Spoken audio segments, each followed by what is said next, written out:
are again, a new season in our award-winning series of Let's Talk podcasts, produced for you by the Hazel and Betty Ford Foundation. I'm your host, William C. Moyers. Welcome and thanks for joining us.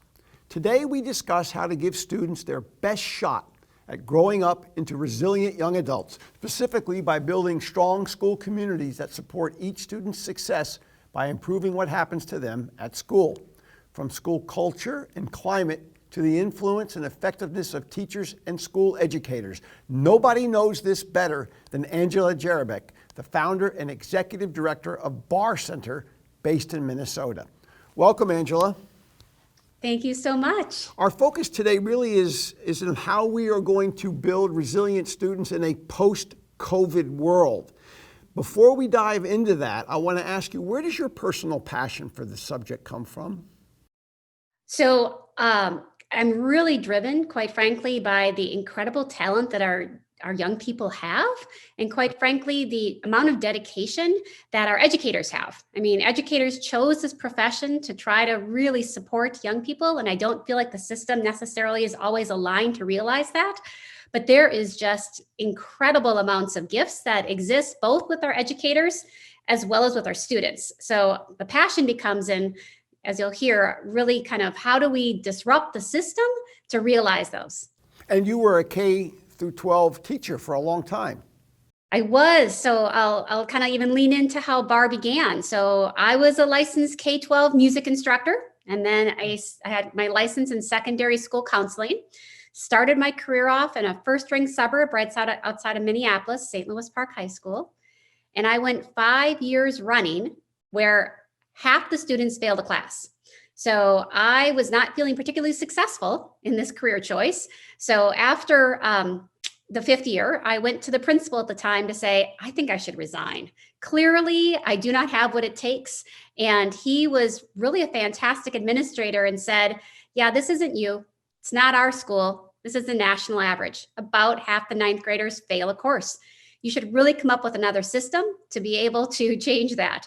And those words were really incredibly kind of encouraging. I also will name, I was pretty young and naive and didn't know the issues with legacy school systems. So I was like, let's change it. And so that was the beginning in 1999 of BARR. BARR meaning building assets and reducing risks. Talk a little bit more about that. Absolutely. So the model is really predicated on 2 pillars. One pillar is relationships. So I think it's becoming more and more well known that human beings learn more, kind of function better when you have healthy, positive relationships. When you talk about schools, a lot of people talk about the necessity of healthy relationships from school staff to students. But what BARR really leans into is 3 types of relationships. Yes, staff to students, also students to students, but the other key piece is staff to staff. How can you have those adult relationships be healthy? Because it both models it for students, but quite frankly, you're going to have some difficult conversations with that second pillar. So the second pillar is data. We've got to have transparency in data. So the math teacher needs to know that even though William's doing nothing in math class, turns out he's a rock star in social studies. So you need to have this perception of who the student is by having multiple vantage points. So you've got to have that transparency in data. But the other really key piece is you have to have qualitative data. And there is so much qualitative data that is always sitting in schools and adults see or sense and feel. And you've got to have a mechanism to move that data forward so you can have a conversation that really describes who the student is. So when you put those 2 pillars together, that really is what grounds the BARR model, which, back to your point, it's building assets. It's yes, like we need to have students be doing better, but it also is reducing risks. So how do you catch things that, are going to be a precursor to either substance use or mental health issues or, William, I think I'd shared this story with you before, but I think it's such a strong illustration of things. But when we first put this model in place in one of our large schools in California, it was a second week of school. 3 teachers sat down because it's always predicated on having these, shared conversations. And one teacher says, I've got 3 girls skipping class every Friday and Monday. Someone's got to call them in and give them detention. 14-year-old girls, second week of school. Next teacher says, now that you mention it, when I walk through the cafeteria, those 3 girls, they're not sitting at the 9th grade table. They're hanging up against the wall with a bunch of senior boys. Someone better give them a quiet lunch. Next teacher says, they're not making dress code either. They should get a dress code violation. So we always coach the school. So the person there that we're coaching takes this information in. They do a little recon work, and it turns out those girls were being sex trafficked. They were 14 years old. They were all in foster care, and they were being shipped out on Thursday night. They were being shipped back on Monday night. Well, not any individual observation, especially in week 2 of school, would have alerted the adults to this level of concern if we hadn't put this data together. So when you talk about reducing risks, it literally is saving lives as well as having students do better in classes. Before we go to the post-COVID world, how do we know, Angela, how do school systems know that BARR works? Mm-hmm. So we have been really fortunate. I'll go back to, kind of Angela, Jerabek's kind of life is in 1999, I put this in place, and we initially had SIG funding. So state and grant, incentive grant funding. And we were really watching risk reduction. So tobacco use and binge drinking and kind of all those risky behaviors. And we saw a precipitous drop right away. So in the first year, not only were those behaviors going down when you had adults looking, we had the failure rate dropped in half in the first year. But then we actually applied for, after 10 years, an I3 grant. So it was a big research grant under the Obama administration and did rigorous testing. We did randomized control trials within schools across the country. And so we went to Appalachia, we went to big districts in Boston, Baltimore, Dallas, south side of Chicago charter schools, and we consistently tested the model to say, does this work everywhere? Does this work with all students, each and every kid? And we were able to show over and over again at the highest level of research that the model consistently works. So we've got lots of ironclad research to be able to say that it does. And now, here we are, emerging in a post-COVID world after an unprecedented pandemic. You talked, Angela, about the importance of relationships, and yet in this COVID pandemic, relationships have suffered. So what happens? What I think really what has happened is I think people have recognized the necessity of relationships. I think schools in the past potentially were able to take them for granted because the students were there, because other was there. And now we are really recognizing that relationships are a critical part of learning. And that in particular, what is a school's purpose? And I think that one of the things that we've also recognized in this past year is a school's purpose is broader than just developing critical thinkers. We have to have individuals who can build and maintain relationships, especially among differences. So I think that that's what COVID in particular has really drawn kind of the curtain back on, saying we need to step back to say, what are we actually doing here? And I think that's been a really, really important piece. So we could talk about this for a long time, but coming out of the pandemic, how do we begin to rebuild our schools? What's going to be needed? Mm-hmm. I think one of the first things is even the idea of rebuilding. What we're really talking about is we cannot go back to what we had before. What we had before was not working for a whole lot of students.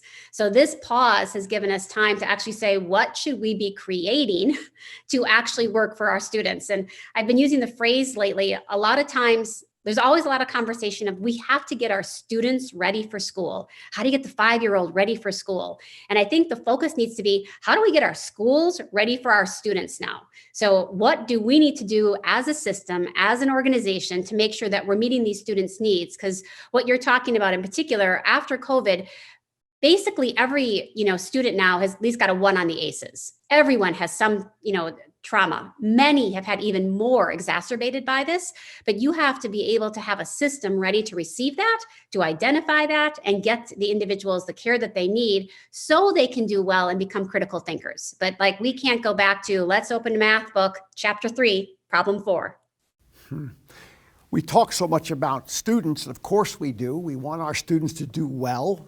BARR has a big focus towards students, but we've got to worry about our educators coming out of COVID as well. Can you talk a little bit about educators, particularly how they've been affected and changed by COVID? Mm-hmm. I think I'm so pleased that you're asking this. I mean, they've really been on the front lines. I mean, after we talk about, obviously medical care, the next piece really has been these individuals who are trying to teach in a platform they've never taught before. And I think the other piece is they're receiving information that they've never received before. We had a school in New York, right when COVID happened, where there was a family that reached out to a teacher and said, the single mother, and she's like, I don't know if I'm going to make it. I'm in an emergency room. They had a person calling and said, would you take my son? If I don't make it through COVID, will you take my son? But like that type of outreach was occurring. And this teacher said, absolutely. But the role that these educators are taking on as they are learning what the home situation has really been daunting in terms of the amount of pressure they're under, and then, trying to make sure that the students are not experiencing learning loss. So how do you engage? And then the entire equity issue, people don't have devices and they don't have, connectivity there. I mean, I just have been tremendously impressed. I just heard about school in San Francisco, and there's been over 250, this team of teachers are driving to students' homes.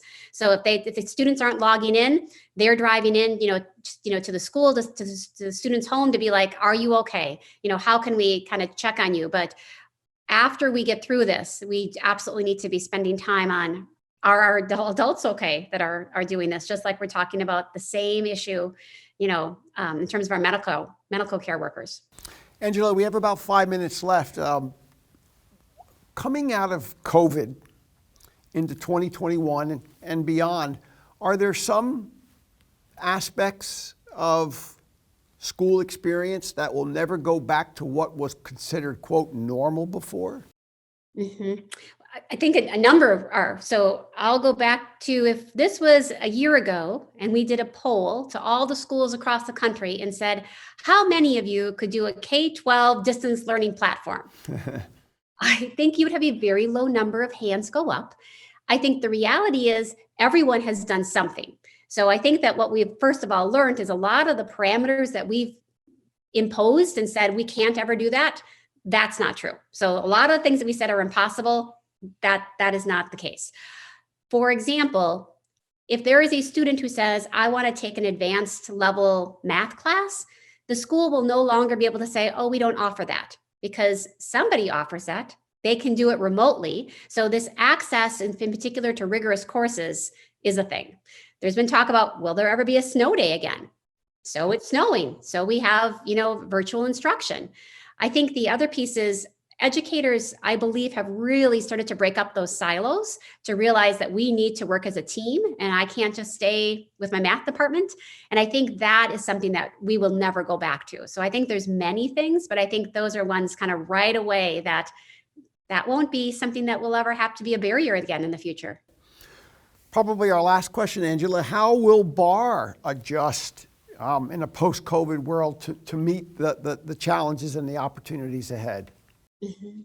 So one of the things that happened right when COVID occurred is we had, besides the fact that we really work on improving the system within the school, we also really work on connecting our teachers between schools. So we work with 180 schools all across the country, and we had 300 plus teachers calling in weekly to share ideas. So as COVID's happening and they're like, we're going virtual, how did you do this? We're going to try to do a virtual graduation. What's the best practices? But our schools are working together so closely. And so I think in terms of BARR, we're going to continue to be leaning into that community that we've built, and that the amount of ideas that have come together and the trust that's established, I think that's just going to continue to grow. How do schools find out more about BARR? So there's a website, www.barrcenter.org, and that's probably their best and easiest place. Angela Jerabek, thank you so much for taking the time to share with us the work that you're doing through BARR and the hope that you continue to have for students and administrators in school systems all across this country. Thanks for joining us. Thank you so much. Please join us again for another edition of Let's Talk, and make sure to tell your friends and family, colleagues and fellow travelers, students and teachers to check out our podcast too. And remember, together we are building a healthier, wholesome, and happier tomorrow, one day and one life at a time. Stay safe, stay healthy, stay the course.